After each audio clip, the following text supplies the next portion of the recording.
perlu kita ketahui bahwa tidak ada anak nakal, tapi sejatinya yang menjadikan anak berbuat tanda kutip nakal itu ada dua hal.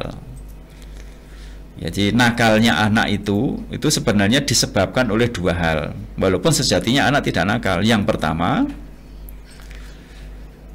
bisa jadi kenakalan anak itu karena potensinya anak. Ini potensinya anak.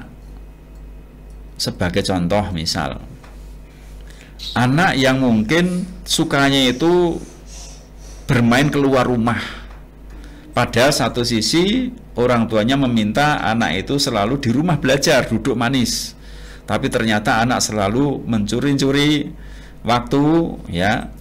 Kalau orang tuanya sedang tidak ada, dia selalu keluar ke rumah untuk bermain bersama teman-temannya. Sekilas kita melihat bahwa anak itu gak mau belajar, tidak nurut kepada kedua orang tuanya. Tapi ternyata kalau diamati lebih jauh, ternyata anak tersebut memiliki potensi, yaitu senang bertemu dengan orang lain. Jadi ekstrovert itu potensinya. Akhirnya dia tidak betah dalam ruangan, dalam rumah. Dan orang tua harusnya memahami ini. Nah, kalau kita paksakan dia harus selalu di rumah, maka dia akan berontak. Ini. Jadi bisa jadi keluarnya rumah itu karena memang potensi anak tersebut. Nah, kita tinggal mengarahkan, akui saja, diakui bahwa itu adalah potensinya, kemudian berikutnya dibimbing. Ini. Kalau kita cegah, anak akan berontak. Nah, akhirnya dianggap berbuat nakal seperti itu. Kemudian yang kedua, apa sebenarnya yang menjadikan anak itu berbuat nakal?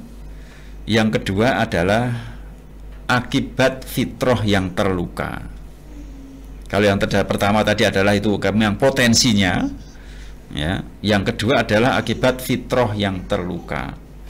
Kenapa fitrah itu terluka? Bisa jadi karena adanya pemaksaan, tidak adanya pengakuan, ya, atau mungkin karena kejadian-kejadian yang membuat dia trauma.